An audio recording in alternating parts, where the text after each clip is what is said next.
Jasper, it's a ball. Oh, there you are, Jasper. You all right, darling? Oh, yes, I'm all right. Thanks. Perfectly all right. Just a bit tired, that's all. In fact, I think I may go home in a moment. I did rather promise Mother I'd tie up the branches of the nectarine tree against the garden wall before it got dark.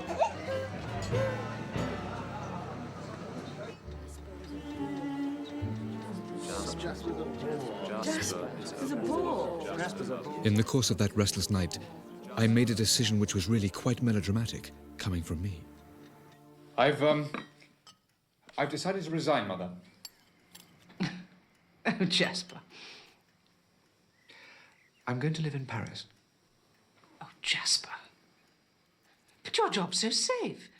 It's almost impossible to be sacked from the civil service. Is that what I'm seeking out of life, Mother? Safety? I mean, am I that boring? I want to live. That's all very well, dear. We all want to live, but what will you live on? I'll paint. Oh, Jasper. Look, what is all this, oh, Jasper, Mother? I feel I have a genuine talent. Sorry. I may not be a genius, but my efforts are consistently superior to those of the other exhibitors of the Whitehall Arts Club. Oh, Jasper.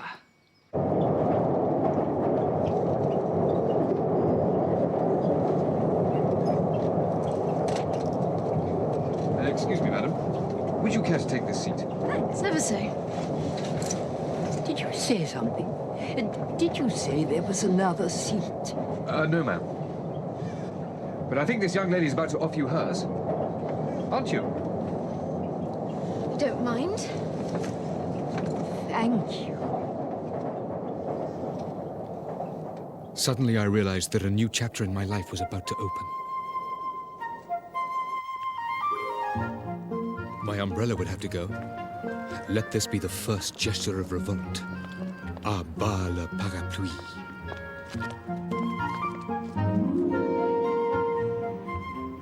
A bore indeed. That was not how Mark Fairweather would view me when I handed in my resignation. What's that in your buttonhole? Delphinium. Never saw that in a man's buttonhole before. The flowers that bloom in the spring, tra-la. How would you like a complete change of routine? A break from all this? Out with the in tray, out with the out tray? Well, as a matter of fact, Mark, I would like a break, and I was intending to tell you today. I want to resign. No, can't have that. We have a job that's a little out of the ordinary. It requires tact and discretion, so I'm asking you to tackle it, Jasper. Oh. There's an outlying division of the ministry. It's very small, which seems to have become rather isolated from headquarters. It has a staff of only 3, an obscure university don called Pollux, a statistician called Quirk, and a female person. It's called Output Statistics. Its purpose was to collect and analyze the output of foreign publications, but frankly, it was set up rather hurriedly during the Battle of Britain and has never been screened for redundancy. What, since 1940? You mean the ministry has forgotten it for 17 years? Not forgotten, Jasper. Overlooked. It's quite different. They're in a big house on the border of Norfolk and Suffolk. It belongs to a backwoodsman peer, the Earl of Flamborough. Here's their output for the past 3 months. Good Lord. Now, I don't want to put words into your mouth. You have a completely free hand, of course, but it would do your career no harm at all if you were to find that its work during and immediately after the war was of immense value, but its usefulness is now over, and it should be wound up instantly.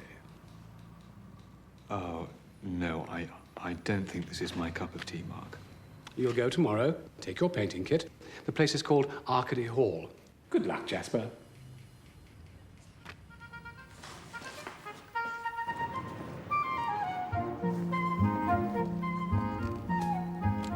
It was, after all, a good umbrella, and it might rain. Even in Arcady.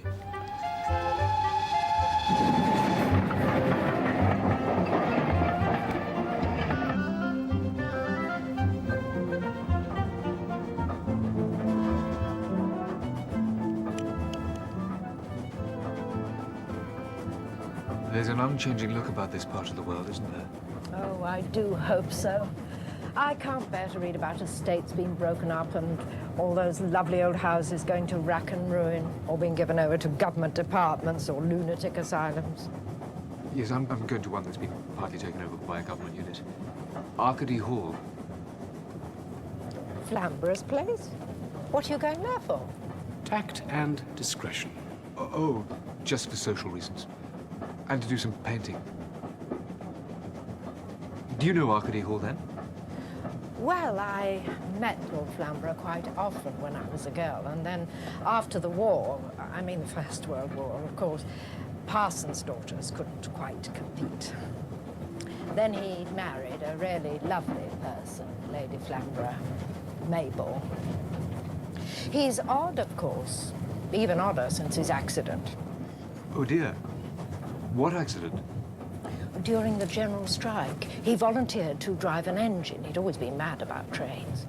He was at Norwich or somewhere, getting up steam or whatever it is one does, when some of the railway men who were on strike molested him. He was polishing the brass on the nameplate, I believe, when they got into the cab and let the brake off. The train had started to move, and as Bertie, Lord Flamborough, tried to clamber onto the footplate, he fell under the wheels, run over by his own engine. Had to have both legs amputated. How awful. Oh, I'm sure you won't find him at all morbid. Besides, he has 3 beautiful daughters, and I'm sure you'll enjoy their company. Oh, no. No, I've discovered I haven't got what it takes with girls. Besides, I won't have time with my painting.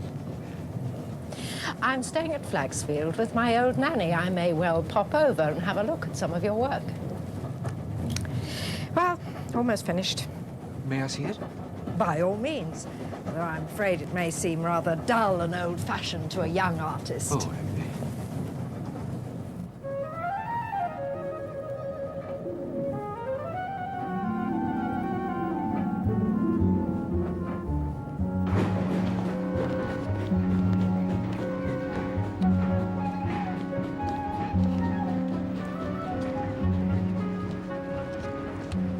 excuse me.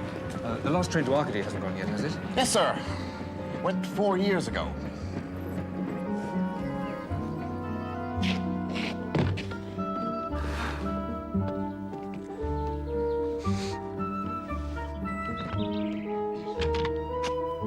I had booked in at the Verley Arms, named after the family which had occupied Arcady Hall for 400 years.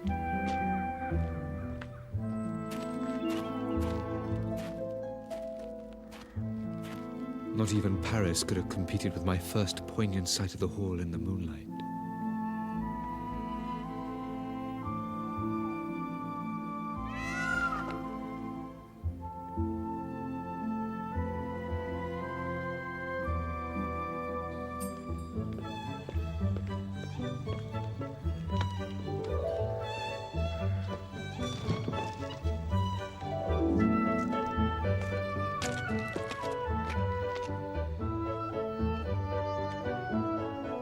I set off eagerly the next morning.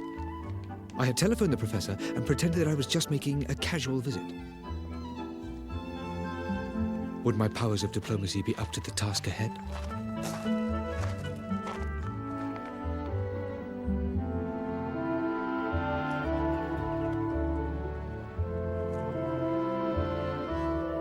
In the face of such majestic beauty, I felt it unbefitting to enter through the main gates.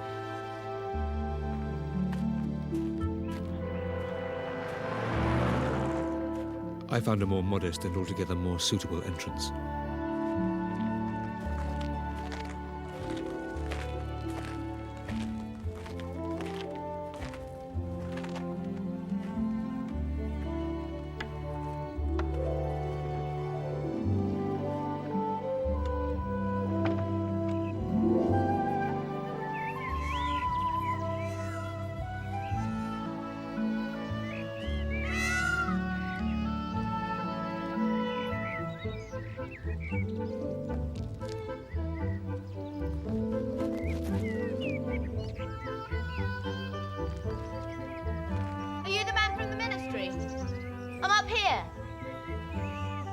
were coming. Wait a minute and I'll come down.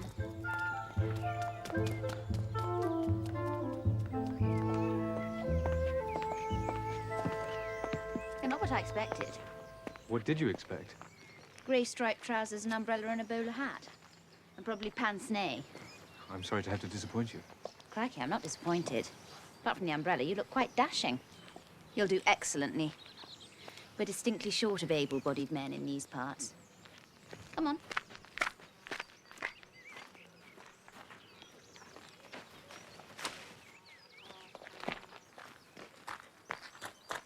What's your name? Jasper Pye. And yours? Belinda. Ah, you must be one of Lord Flamborough's daughters. Yes, the wicked one. Are you married? No. Girlfriend? Not now. All clear then. Wizzo. I ought to try and find Professor Pollux, really. No good looking for him now. He's gone to Flaxfield to arrange about the Marquis for the fete. Won't be back till this afternoon. You'd only find Quirky who'd bore you with the latest batting averages. You better come and see Daddy. He's always glad of company. What a labour it must be keeping all these hedges trimmed. We leave all that sort of thing to the prof. Though Mummy sees to the flowers, she's a mad keen gardener. Oh, I'm rather fond of gardening myself. Then you'll make a hit with Mummy. I can see you settling down here for quite a while. You can't go before Monday anyway. The fete's on Monday. What fete is this? We hold it every August bank holiday. It's in aid of fallen women. I beg your pardon? The fund for fallen women. Girlies like me, but who haven't been so careful. Well, I don't suppose I'll be able to stay that long. And anyway, it doesn't sound quite my line. Not interested in fallen women, then? Not as a social problem, I must admit. Not in the mass, you mean? No, not in the mass. But individually, perhaps. Yes, perhaps. Individually. Thanks be for small mercies, anyway.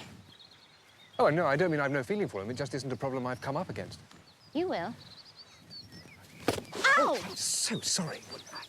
No harm done. That's a lot better.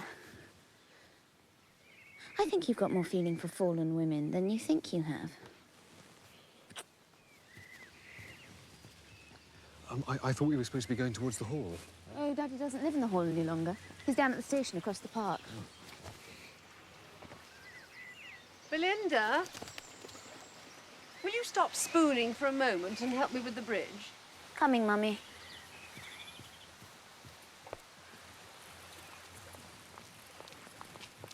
Why your father chooses to exile us both to the far side of the park, I cannot imagine. We should get a girlfriend to look after him and save my poor feet. Never mind, Mummy, it keeps you fit. And Jasper will carry your plants. Oh, of course. Oh, how do you do? Thank you so much. Now, Linda, dear, you'll have to interrupt your studies and go up to the hall. Quirky wants someone to help him sort out all the bunting. But I was taking Jasper to see Daddy. Well, Jasper can come with me. Who is Jasper, by the way? He's the man from the ministry. I didn't know we were expecting one. Still, you'll lunch with us, of course. Thank you very much, Lady Flamborough. Now, run along, Linda. Make sure Quirky gets out the flags of all nations as well as the bunting. See you later.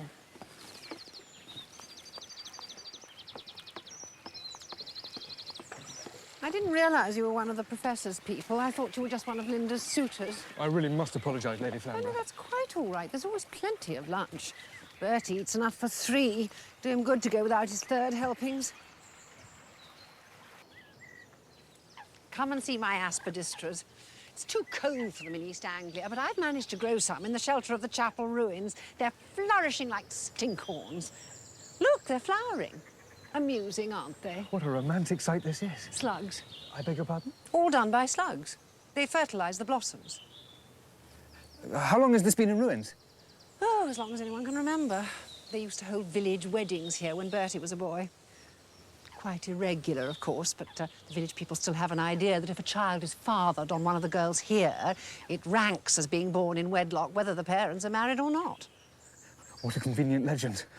Rather a prickly place for a tryst, but it certainly suits the aspidistras. Yes, they look like native wild flowers, but I suppose they really come from Kashmir or Tibet. Well, I get them from Thompson & Morgan. A shilling a plant. These are all Aspidistra elatior. That's variegata, and we call that the Milky Way. This is variegata exotica. Oh, and this is Aspidistra lurida, which, as you can see, is lanceolate. Yes, what are these here? Oh, those are primulas. Primula obconica. That's Matilda. And this is Aspidistra typica, which is elliptical to lanceolate. Wake up, Tilly, nearly time for lunch. My youngest, Matilda. Funny girl. Spends all her time reading old-fashioned thrillers and waiting to be seduced by a sinister monk. She'll grow out of it.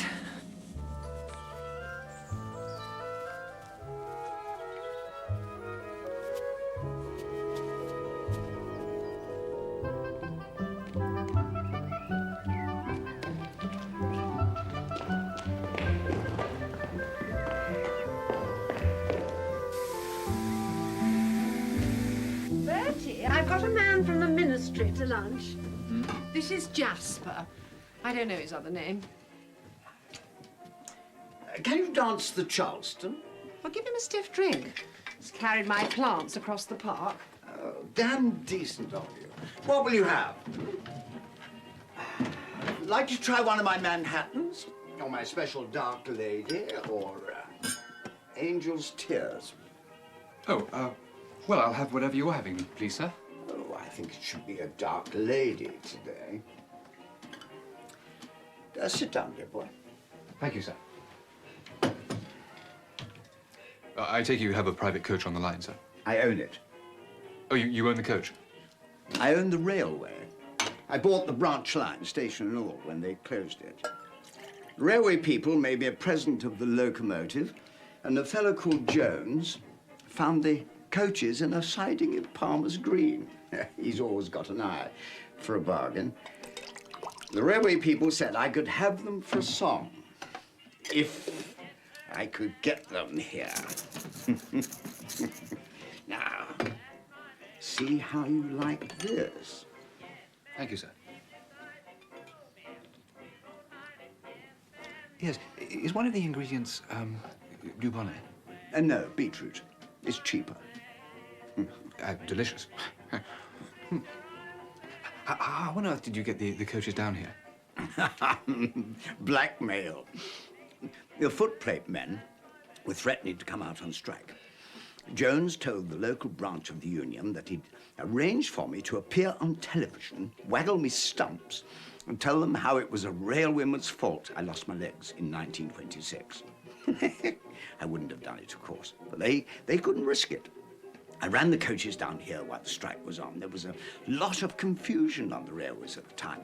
Cleaned the coaches and oiled the engine before they went and elected me vice president of the Flaxfield branch of the union. Luncheon is ready. Oh, give me a push. There's a good fellow. Thank you. Over there, old chap. Yes, thank you very much. Yeah, always did enjoy eating on the train. Meals weren't always what they might have been. But now I have the best of both worlds. Home cooking and a change of scene. Oh, is Chloe in the cab? Yes, dear. Our eldest daughter. Shouldn't boast, I suppose, but she's a damn good engine driver. 117. Yes.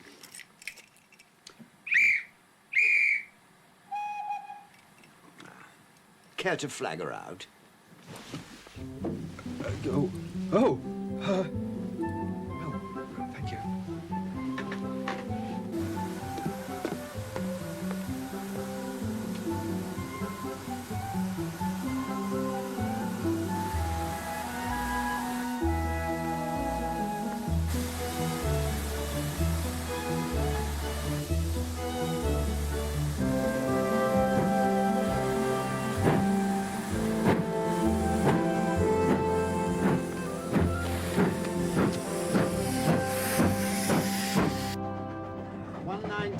Precisely.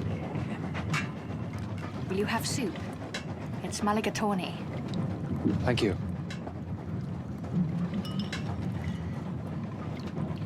Don't slop it, Tilly.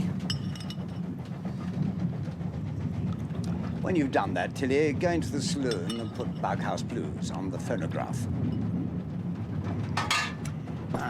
What have we here?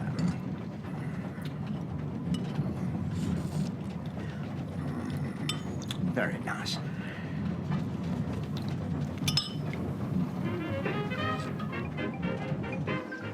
We ate a splendid four-course lunch, all served by Matilda, while the train made the journey to Flaxfield and back.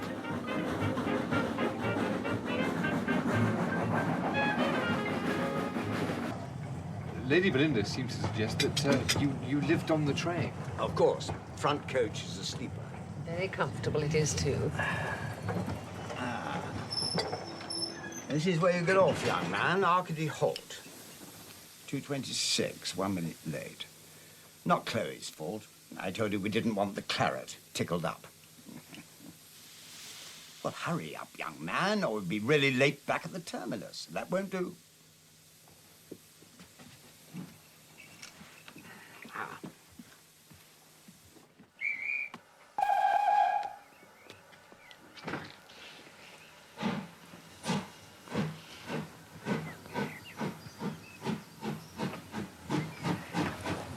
Hello. I'm Quirk. I'm the archivist of the Department of Output Statistics. Hello, I'm Jasper Pye. The professor sent me along to welcome you. We heard on the grapevine you'd probably arrive on the Flamborough Flyer. Hope you're none the worse for the experience. I've had an excellent lunch. They usually rope me in as fireman. I gather you're on a tour of inspection. Oh, hardly that, no. I've just come to discuss the work with Professor Pollux. And with you, of course. I must say, it's all very well kept up. Even the moat. All the professor's doing. Really? I wouldn't have thought he had much time with the statistical work. Well, he doesn't neglect his work. You'll find everything shipshape. The professor's a great stickler for order and method. Oh, no, I didn't. I wasn't, I wasn't, no, I haven't come to... Ah!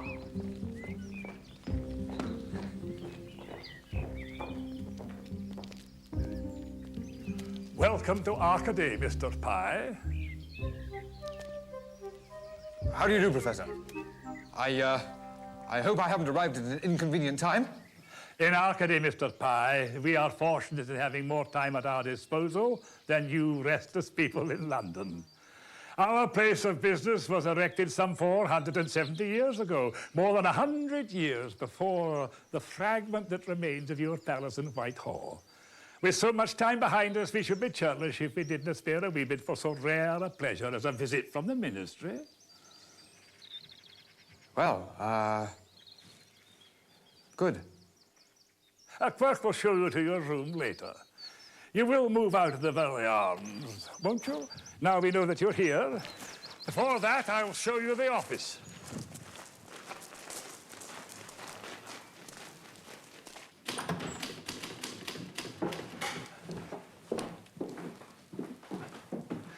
I can see you're impressed by our workroom, and rightly so. This is Miss Mounsey, our department secretary. How do you do? How do you do? What a magnificent room. How do you manage to get any work done? Oh, it's most convenient. The mouse, I'm sorry to say that Miss Mounsey here is known as the mouse. I don't think she bears us any ill will because of it. She sits there by the window. I sit opposite the fireplace at that refectory table, and the professor sits at the far end, up on the dais. I always tell Quirk, when he has any bother with his firing system, one only has to look at the ceiling and one will find described, analysed, indexed and cross-indexed the human character in all its foibles and quirks. Foibles and quirks.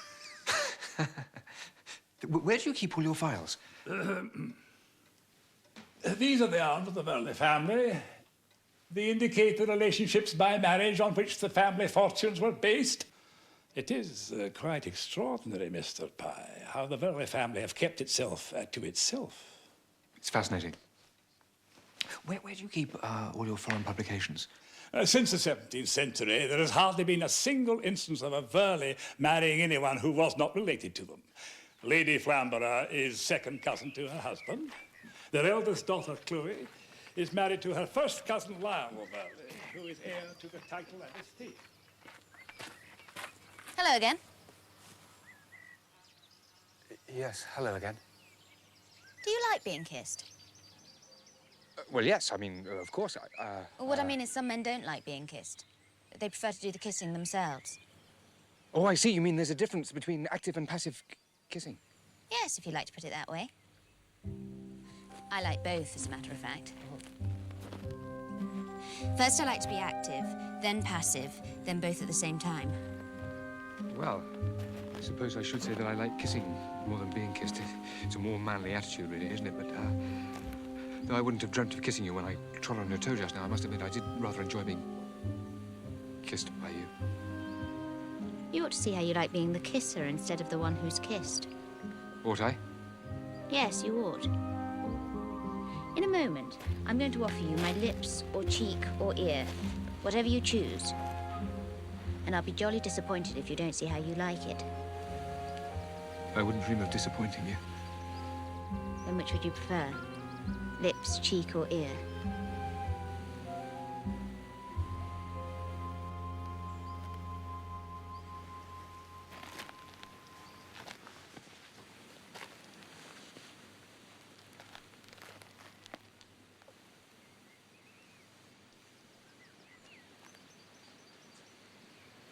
You kiss beautifully.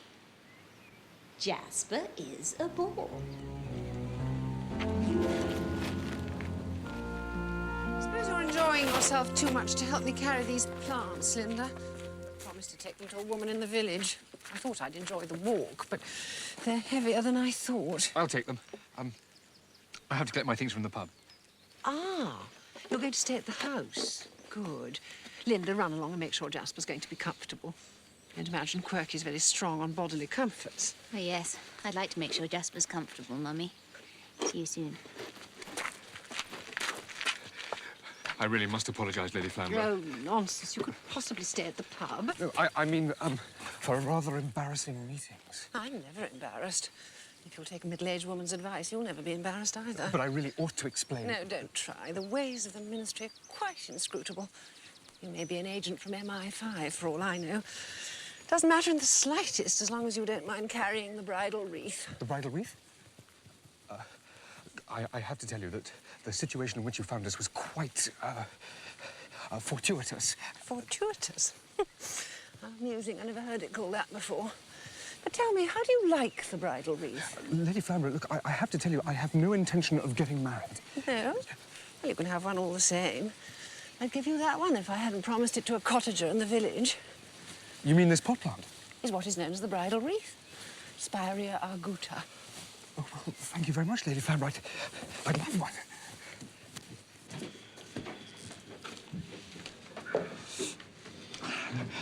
I'd like to book out. There's nothing wrong with my room. It's just that I've been invited to stay at Arcady Hall. Not as the guest of Professor Duncan McAllister Pollux. Professor of Pomposity at the University of Aberdeen, and... Yes, I am the guest of Professor Pollux. Well, my dear sir, kindly remember to spell it with a P and not a B. Don't take any notice of him, dearie. It's just his little joke. He don't always see eye to eye with the Professor. But the Professor's done a lot of good for Arcady. His lordship needs someone like him to manage the estate for him. Mr. Jones, what can I get you? Pint of pig's ear, please, Dimple. Evening, gents. Lovely time of year for the weather. Jones, are you the man who got the railway coaches for Lord Flamborough? So what if I am? I believe you have the collector's bug. I may have something for you. Oh, yes? I bought a ticket from Liverpool Street to Arcady yesterday. No, you can't have. The line ends at Flaxfield. The branch line to Arcady was closed 4 years ago. Yes, I didn't know that, and neither, it seems, to Liverpool Street Station. This is a collector's item. Liverpool Street to Arcady. And dated 4 years after they closed the line. This is the ticket equivalent of the unperforated stamp. What do you want for it? Oh, no, you're welcome to it. It's no use to me. Oh, much obliged to you, sir. I dare say you don't realise the value of a curiosity like this to a student of serendipity like myself. Serendipity? What the blazes is serendipity?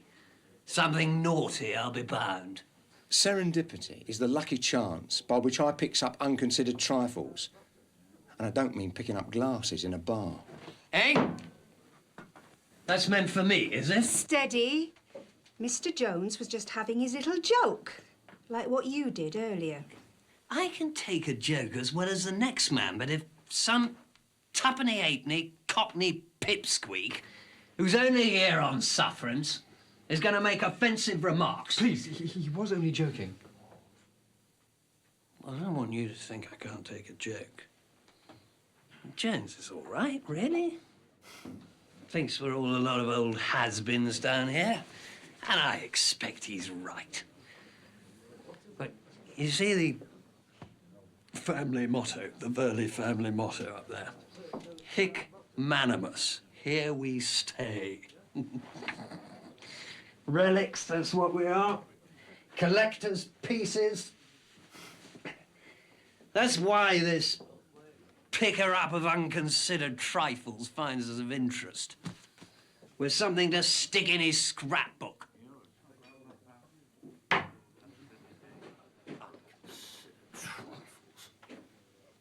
Who on earth was that? That was only Lionel Verley, husband of Lord Flamborough's oldest daughter, Chloe, and heir to the title and the estate. Funny old world, isn't it?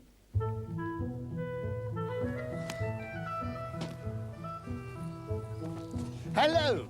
Oh, hello. Allow me. Oh, thank you. Do you bat or bowl or both? I beg your I pardon? can see you're a cricketer. We shall be glad of you for the Flaxfield match on Saturday, our derby game. It's our 100th match this season. We're always short of players at harvest time.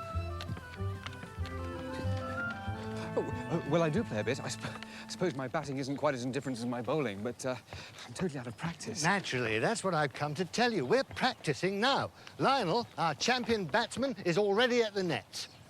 Oh, no, I hardly think he's in a fit state for cricket practice. I haven't any kit. Well, of course not. That's what I've come to tell you. I found you a spare pair of trousers and a pair of boots and a place to change. Oh, no, wait, I don't think... I really... No.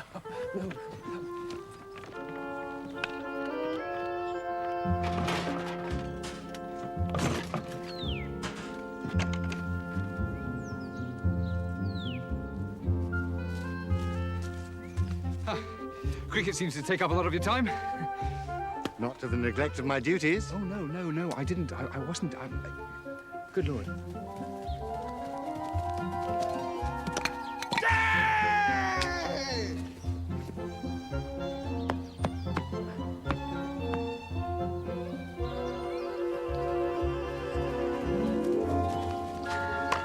Classy.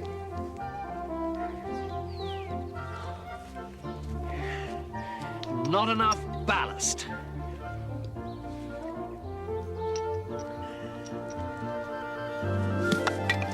Yeah! Knocked him in the old Kent Road!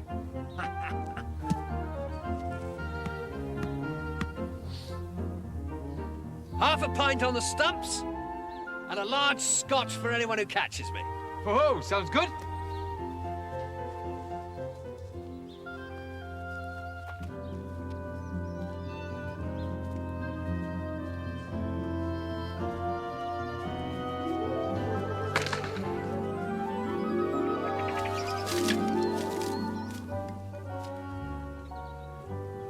Never mind.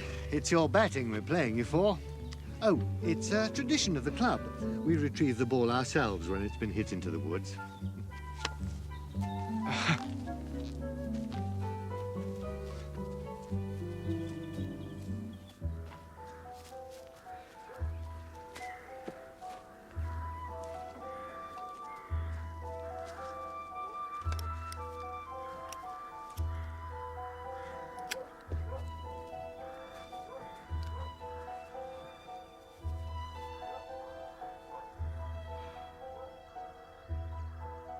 You won't find anything unless you look. You won't hear anything unless you listen. Who is it? Who are you? Where are you? You won't find what you want by looking on the ground. Ah. You're in the tree, aren't you? Who are you? I'm the ghost of Bonnie Prince Charlie in the Boscobel Oak. It wasn't Bonnie Prince Charlie who sheltered in the Boscobel Oak, it was Charles II. And this is a beech tree. Ah. Well, I'm the ghost of Charles II, then. You seem to be the wrong sex for Charles II. I'm a hermaphrodite, actually. I'm a lost soul. I can take on human form, male or female, at will. Oh, well,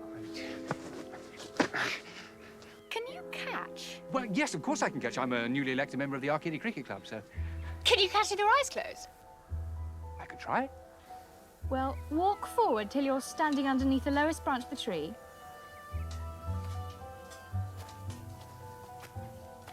Hold out your arms. And close your eyes. If you open them, I shall put a spell on you and you'll become a lost soul too. Catch! You're rather a butterfingers, aren't you? Well, I wasn't prepared for such a handful. Look, would you mind loosening your stranglehold? I'm having trouble getting up. Only if you swear to keep your eyes shut. I swear.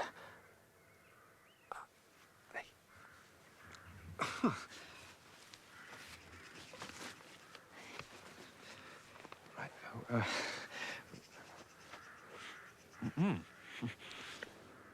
Another fortuitous situation. You promised you wouldn't open your eyes. Now you've lost me.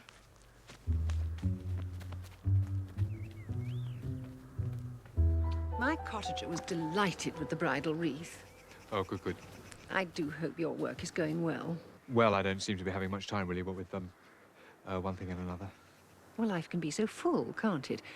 Is this what you were looking for? With your eyes shut?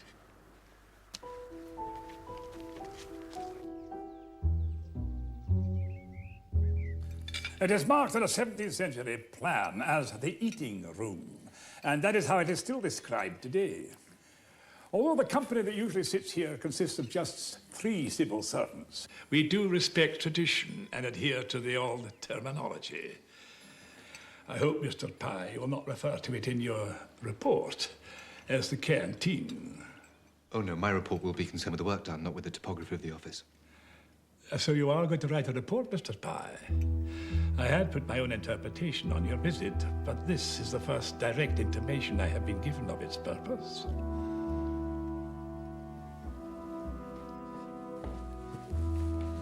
Since you know that I'm preparing a report, perhaps we could discuss the unit's work now? No. Oh.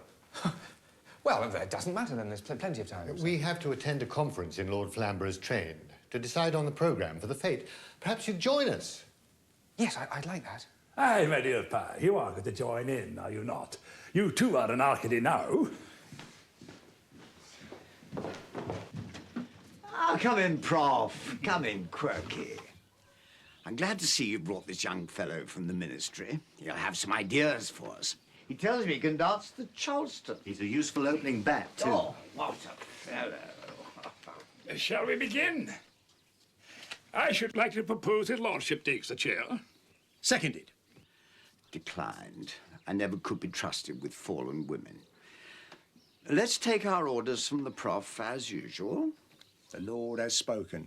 I have much pleasure in seconding the Professor for the chair of female delinquency. Agreed. Agreed. Lord, ladies, gentlemen, and Jones, I appreciate your confidence in me. The marquee and the catering are in hand, and I have arranged for the provision of a pig and a set of bulls with which to bull for them.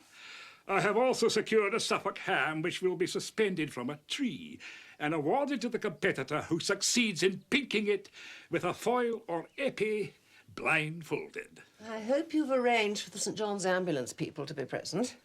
We must have fireworks. Oh, that would come under any other ideas, Lady Belinda. We are at present considering the chairman's report. Her ladyship has agreed to organise a flower show, and the Lady Chloe is arranging a sweetie stall. I propose to call on Mr. Jones to put his talents as a salesman at our disposal and run a jumble sale. Jumble? Jumble, not on your live cock. Call it relics and curios, if you like, or treasure trove, not jumble. Right. That concludes the chairman's report. We come now to the next item on the agenda. Any other ideas? I believe you suggested pyrotechnics, Lady Belinda. Well, I think we should have fireworks. Rockets, Cathryn wheels, golden rain. And a set piece, I suggest, illustrating a woman in the act of falling. Flagrante delicto. Sorry. Right, I'll organise the fireworks then, shall I? I'm all lit up. Lit up like a Christmas tree. If you're talking of a firework display, I suggest all you need do is set a match to my breath.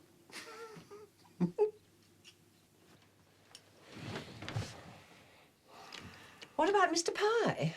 Ah, yes. What about Mr. Pye? Well, perhaps I could arrange something in the nature of, a treasure hunt? Oh, I forgot to mention that. It's already been arranged. It's been organised by the kiddies from the primary school. Think again, chum. Why can't he put on a demonstration of the Charleston? I dare say the village girls would gladly pay 6 a time for a hop with him. I have an idea our shy Mr. Pye is not too keen. Perhaps Mr. Pye has a talent for fortune-telling. We did very well with Madame Fatima last year. Yes, and the chiropodist from Flaxfield who did it has moved to Brightlingsea. I used to know a little girl from Brightlingsea. Name of Ada. Platinum blonde. She threw me over for a pork butcher. Pity. Still, never mind. I got Susie now. Ignoring that contribution, what do you say, Mr. Pye, to impersonating Madame Fatima? Well, I've never done that sort of thing, and I'm not sure that I'd be very convincing. And I'm not sure that I'll still be here. Oh, you'll still be here. I know what Mr. Pye could do convincingly. He could kiss the girls at $1 a time. Yes, or even half a crown. Oh, really, Lady Belinda? Really, Lady Matilda? Perhaps it's a role more suited to Lionel. I'm not kissing any girls. I've got my Susie to deal with. Do we know who this Susie is?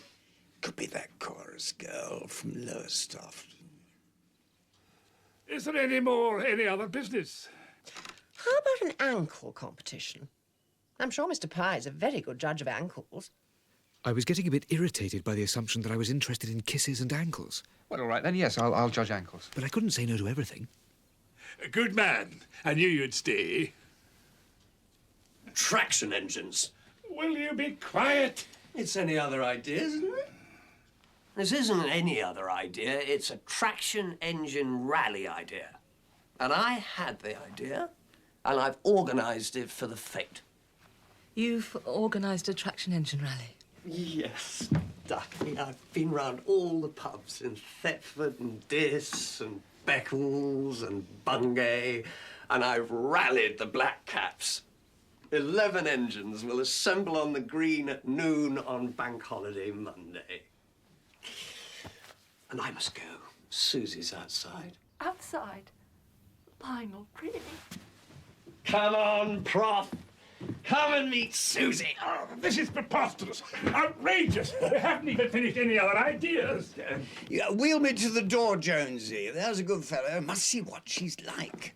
One never can be sure with Lionel's girls. Linda, Tilly, come and have a look at this. Meet the new girlfriend. Isn't she a smasher? Well, we seem to have fallen into an error of deduction. Perhaps he really has organised this rally.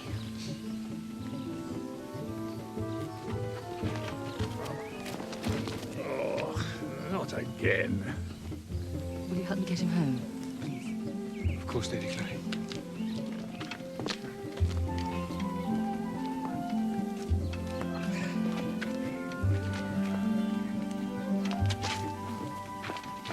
Bubbly, that's what we want. Magnums and Jeroboams and bubbly. Oh. You're going to lie down for a little while first, Lionel? Mm-hmm. It's just like a wife, always fussing like an old hen.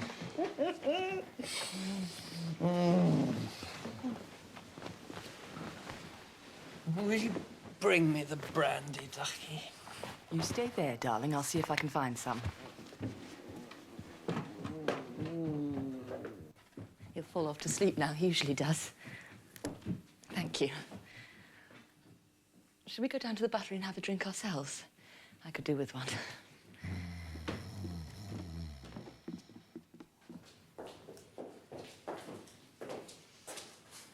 Do you mind sitting in one of these awful chairs? I'll see what there is to drink.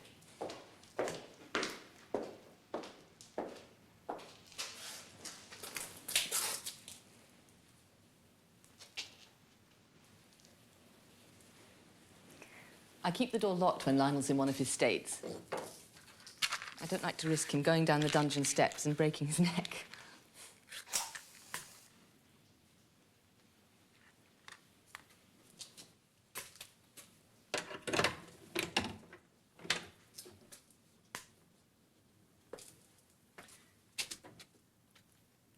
What fascinating names these rooms have. Damask room, moonlight room, gilded turret, Gothic chamber. Sir Almeric's room.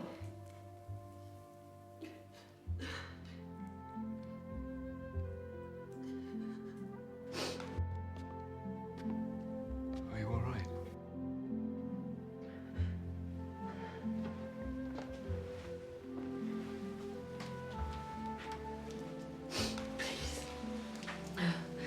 Please forgive me. What's the matter? We'd better go. Is it Lionel?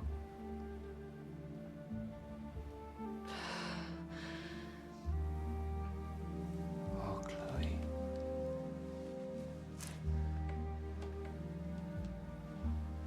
Poor Chloe. You are so